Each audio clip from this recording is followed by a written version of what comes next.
Hi everybody, this is Dave from Growing the Home Garden, and I'm going to show you today how to put together some different types of raised beds. In the past, most of the raised beds I've done have been wood frames that have just been put together end to end. Pretty simple construction. This is something a little bit more complex. Over here, which you can't see on the screen at the moment, I've got some roofing material. It's just plain metal roofing material that I'm going to combine with some wood and lumber and put together a 26-inch high, roughly, raised bed, and I'll show you how I do that here in a little bit. My first step is actually cutting the wood to fit, and what I'm doing right now is I'm sizing up 21¼ inch pieces that are going to be a vertical support for the top braces.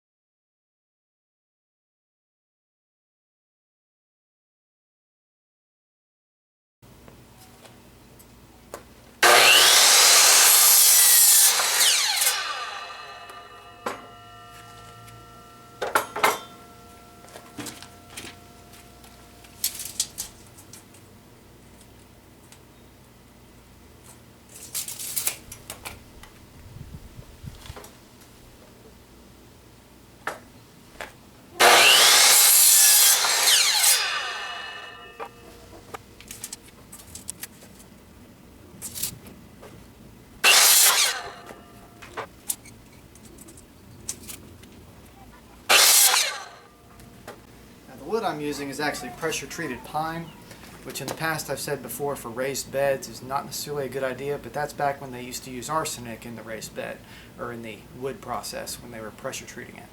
Today they use a copper-based compound, which probably won't seep into your soil very much, and if it does, it may actually nourish your plants. So it's really not a big deal probably anymore. I'm using it here to build these raised beds, but it's also mostly going to be on the outside of the raised bed. And most of the soil contact will be with the metal roofing material, so you don't really have to even worry about it. So far I've cut 6 pieces for those supports, and those are going to go on the long sides, the 8-foot long sides. I'll come back and probably have to cut a couple more for the other sides here in a little while, but for right now I'm going to start putting together the panels that go on the long sides. Now I moved over here to this table where I've clamped down the 2 long pieces. If you don't have clamps and you have a partner or something, that's a good idea to have somebody to hold those things down while you screw in and pre-drill your holes. I always try to pre-drill so that way I don't split or ruin the wood before putting the screws in. So I'm using some deck screws. They're just coated deck screws to connect these end pieces together.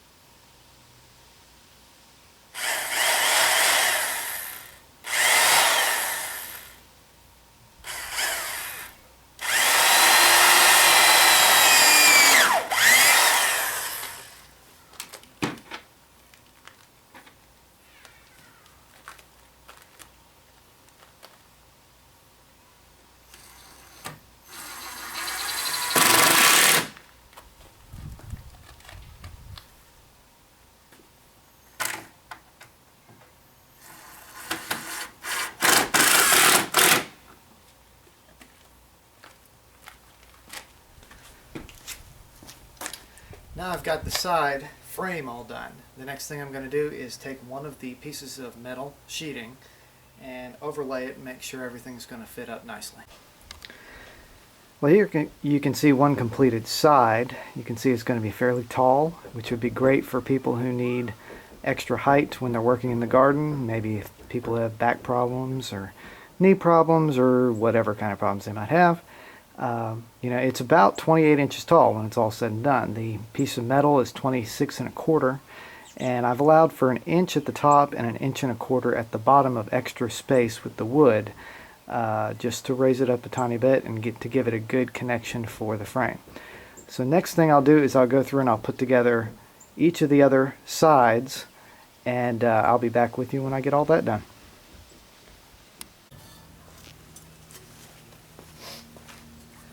One of the hardest parts of this project is cutting the metal. Okay, on the two short sides, we have to cut them to 45 inches each so that there's a little bit of space for the wood to contact the wood from the other pieces at the corners. So we have to allow for 1.5 inches at each end of those, which means that these have to be cut at 45 inches. And when they're not cut at 45 inches, you got to cut. Okay, they come in sheets of 8 feet or 10 feet. I got the 8-foot sheets. And so I had to cut them off into 45-inch pieces.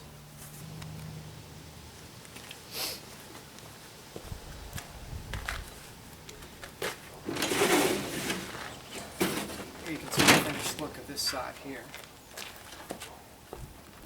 And over here, you can see where I've left gaps on the edges so that I can connect it easily. So right over here is a gap about 1.5 inches. Slightly larger is fine, but you just got to be able to make sure you secure everything together.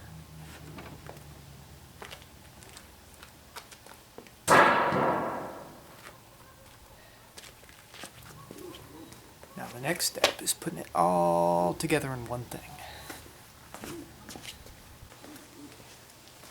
Ideally, it might be best to do this in place in the garden, but I don't want to mess with moving everything. If need be, I'll get my neighbor or somebody to help me move it over there, because this thing's going to be heavy.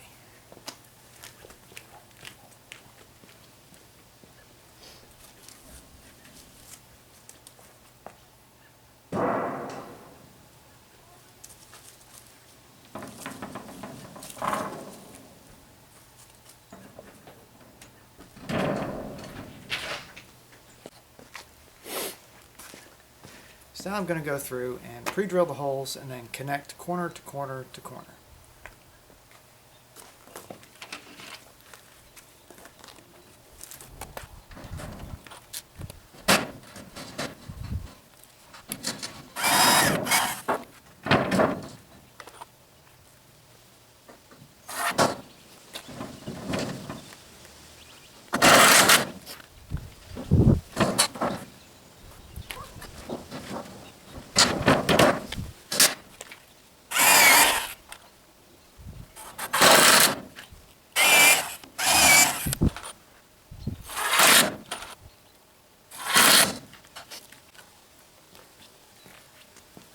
One corner down, 3 more to go.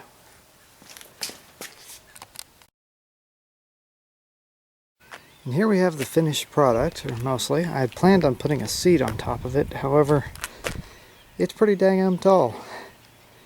It's about 28 inches tall, which is more than anybody really needs, height-wise. It's plenty tall, you know, but it's great for reaching in on the inside, and you don't have to bend over.